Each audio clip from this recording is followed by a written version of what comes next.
안녕하세요. 저는 전라도 영광의 시골 마을에서 7남매 중 6번째로 태어났습니다. 저희 집 앞에는 강이 있고 뒤에는 산이 있어서 봄이면 뒷동산에서 진달래도 따먹고 여름에는 강에서 조개와 우렁을 잡으며 겨울에는 눈썰매를 타면서 즐겁게 놀았습니다. 그리고 어릴 때부터 오빠를 따라 제법 먼 거리였지만 장로교회를 다니며 예수님에 대해서 들었습니다.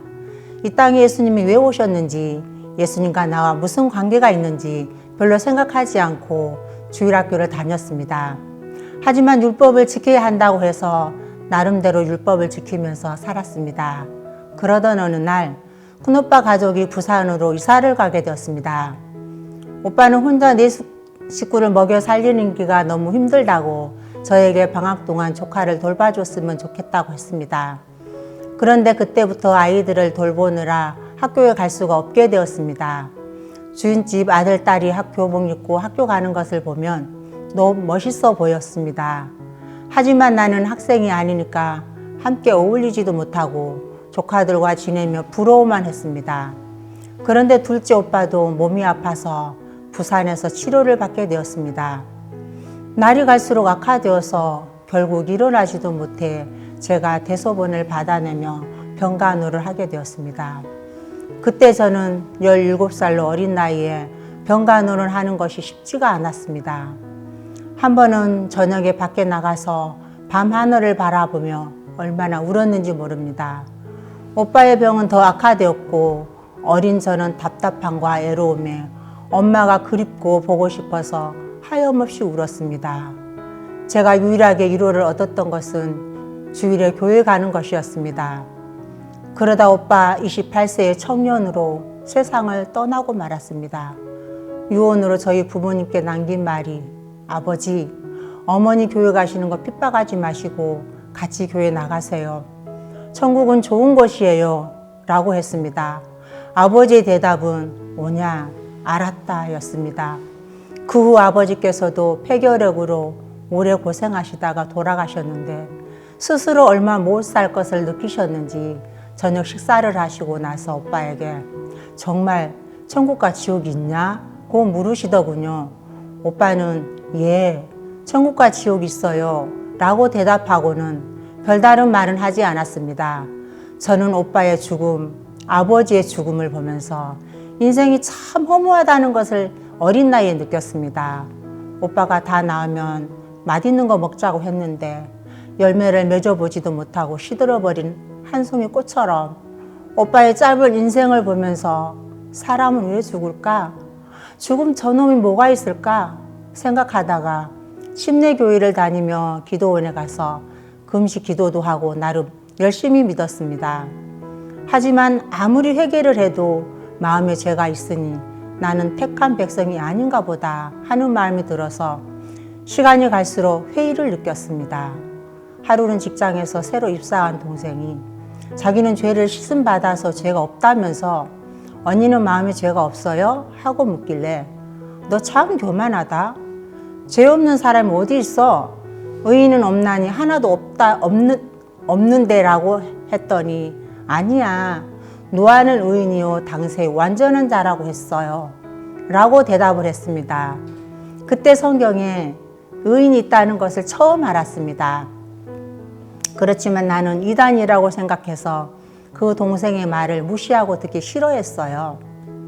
한 번은 그 동생이 창세기 40장 이야기를 하면서 왜 한 사람은 살고 왜 한 사람은 죽었냐고 묻는데 대답을 못 하겠더군요. 그래서 제가 다니는 교회 청년의 모임에서 물어봤더니 아무도 대답을 못 해주었습니다. 구역 모임의 집사님께 물어도 집에 가서 성경을 읽어보고 다음 주에 말해주신다고 하더니 몇 주가 지나도 대답이 없으셨어요.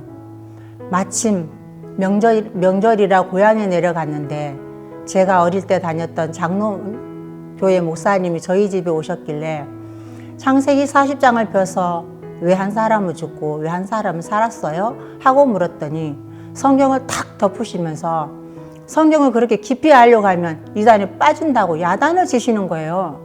저는 너무 실망이 됐습니다. 너무 답답해서 물었는데 목사님이 그렇게 대답하시니까 저도 모르게 화가 나서 그럼 우리는 누구에게 물어보냐고요? 소리를 치니 오빠가 옆에서 말리시더군요. 그렇게 시간이 지나고 어느 날 그 동생이 죄사함 거듭남의 비밀이라는 주제로 부산 이사벨여고 무궁화회관에서 박옥수 목사님의 성경 세미나가 있는데 같이 가자고 했습니다. 그동안 이단이라고 무시하고 자주 싸워서 자존심이 상해 대답을 안 했어요. 근데 퇴근하고 몰래 세미나에 참석했는데 창세기 40장 말씀을 전해주셨어요. 그런데 너무나 시원하게 말씀을 풀어서 전해주시는 거예요. 그동안 궁금했던 내용들이 실타래 풀리듯 다 풀어졌습니다. 창세기 40장에는 떡 굽는 관원장과 술 맡던 관원장이 나오는데 떡 굽는 관원장은 죽임을 당했고 술 맡던 관원장은 전직을 회복했습니다. 그 이유가 떡 굽는 관원장은 자신의 노력으로 왕에게 나갔고 술 맡던 관원장은 자기가 한 것은 아무것도 없이 포도나무에 있는 포도로 만든 즙을 가지고 왕에게 나갔기 때문이라고 했습니다. 그 말씀을 들으면서 내가 그동안 떡 굽는 관원장처럼 신앙을 했구나 라는 생각을 하게 되었습니다. 그래서 신앙이 어렵고 힘들었구나 라는 생각이 들었습니다. 그리고 술 맡던 관원장처럼 자기가 한 것이 하나도 없이 예수님이 십자가에 돌아가시면서 나를 위해 모든 것을 해주신 것을 믿고 하나님에게 나아가는 거구나 하는 것을 알게 되면서 내가 받아야 할 심판을 예수님이 저 십자가에서 끝내셨구나. 예수님이 하신 일로 내 죄가 영원히 씻어졌고 나도 의인이 되었구나 하는 마음이 들었습니다. 그리고 요한복음 10장 29절 보라 세상 죄를 지고 가는 하나님의 어린 양이로다. 요한복음 19장 30절 다 이루었다 하시고 머리를 숙이고 영원히 돌아가시니라는 말씀이 믿어졌습니다. 그래서 예수님께서 이 땅에 오신 목적을 다 이루셨구나. 세상의 모든 죄를 다 씻으셨구나 하는 마음이 들었습니다. 또 히브리서 9장 12절 염소와 송아지 피로 아니하고 오직 자기 피로 영원한 속죄를 단번에 이루사 성소에 들어가셨느니라. 히브리서 10장 17절 저희 죄와 저희 불법을 내가 다시 기억지 아니하리라는 말씀을 들으면서 내 죄가 사라진 사실을 믿어졌습니다.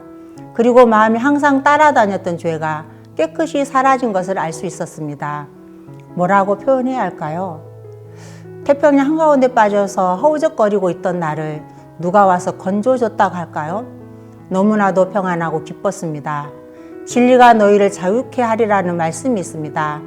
진리 대신 하나님 말씀으로 저를 죄에서 자유롭게 해주셨고 못 배운 것으로 늘 열등감이 심했던 마음에서 벗어나 젊어서 배우지 못한 것을 배우며 하루하루 행복하고 복된 삶을 살아가도록 해주신 하나님께 감사를 드립니다.